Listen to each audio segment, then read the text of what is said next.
शायद ये button cell बैटरियां आपको कुछ खास ना लगें जब तक कि आपको ये ना पता चले कि ये किस चीज से बनी हैं।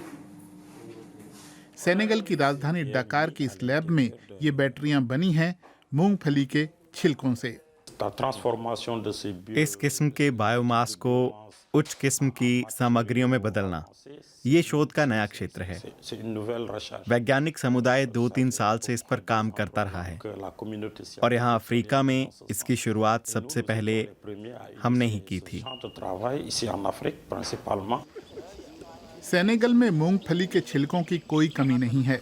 मूंगफली देश की 4 सबसे ज्यादा निर्यात की जाने वाली चीजों में से एक है।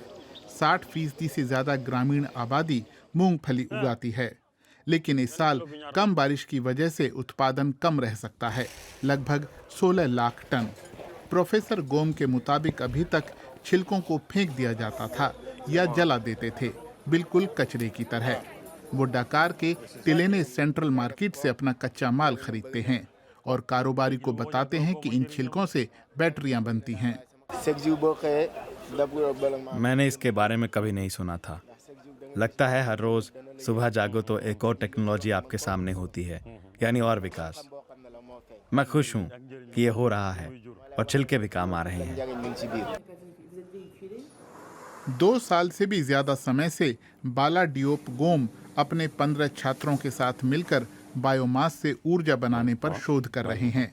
ये एक पेचीदा इलेक्ट्रोकेमिकल प्रक्रिया है। पहले छिलकों का पाउडर बनाकर उसे पानी में मिलाते हैं। समूची चीज एक निश्चित समय तक भिगोई जाती है। कितनी देर तक ये नहीं बताऊंगा। ये एक महत्वपूर्ण कसौटी है। फिर हम मिश्रण को फिल्टर करते हैं और मिलता है ये द्रव। कुछ और चीजें मिलाने पर हम इसे बैटरी के पॉजिटिव चार्ज की तरह तैयार कर सकते हैं।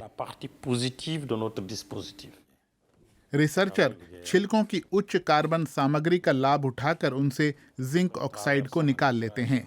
जब द्रव को उच्च तापमान में धूप दिखाई जाती है तो जिंक ऑक्साइड वाष्पित होकर मेटेलिक जिंक में तब्दील हो जाता है और फिर यही जिंक ऊर्जा को जमा कर सकता है। ये बैटरियां इको फ्रेंडली होती हैं। पारंपरिक लिथियम आयन बैटरी जैसी ही इनकी सामर्थ्य भी होती है, लेकिन नुकसान कुछ नहीं होते, क्योंकि लिथियम आयन बैटरियों में और चीजों के अलावा कोबाल्ट भी होता है, जिसकी खुदाई कोंगो की खतरनाक खदानों में बच्चों से कराई जाती है। इसके अलावा लिथियम और कोबाल्ट के भंडार सीमित हैं। लिहाजा मूंगफली बैटरी के फायदे ये हैं कि वो कोबाल्ट के बिना तैयार की जाती है, आसानी से नष्ट की जा सकती है और सस्ते में बन जाती है। इको फ्रेंडली बैटरियों का इस्तेमाल सेनेगल के लिए बहुत फायदेमंद होगा। देश के 40% ग्रामीण घरों में बिजली नहीं है। वो बैटरियों पर निर्भर हैं या सौर ऊर्जा जैसे वैकल्पिक ऊर्जा स्रोतों पर, या उनके पास किसी भी तरह की ऊर्जा नहीं है। पर्यावरण विशेषज्ञों के मुताबिक ऊर्जा सप्लाई में एक बड़ा गैप है। इस गैप को भरने के लिए हमें आगे बढ़कर बायोमास जैसे ऊर्जा संसाधनों के विकास के बारे में सोचना होगा। बायोमास ऊर्जा अहम है क्योंकि सेनेगल मूंगफली का एक प्रमुख उत्पादक है और मूंगफली के छिलकों की सप्लाई बहुत है।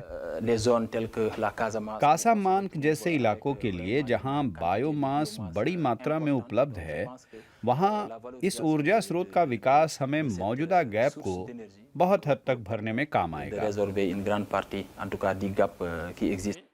शुरुआती परीक्षणों में शोधकर्ता अपनी बायो बैटरियों की मदद से रिमोट कंट्रोल या फिर सेलफोन को चार्ज कर सकते थे, लेकिन उनका उत्पाद अभी बाजार में आने के लिए तैयार नहीं है। हमें अब लैब में तमाम प्रक्रियाओं को और भी ऑप्टिमाइज करने की जरूरत है, ताकि तमाम मानकों को पूरी तरह से नियंत्रित किया जा सके, जिससे कि सिस्टम ठीक से काम करे। तभी ये बाजार के लिए तैयार होगा। ये बैटरियां कारगर तो हैं, लेकिन उनके उत्पादन को बढ़ाने के लिए और ज्यादा रिसर्च और ज्यादा पैसों की जरूरत है। तभी सेनेगल के लोग मूंगफली की शक्ति से चलने वाली ये बैटरियां इस्तेमाल कर पाएंगे।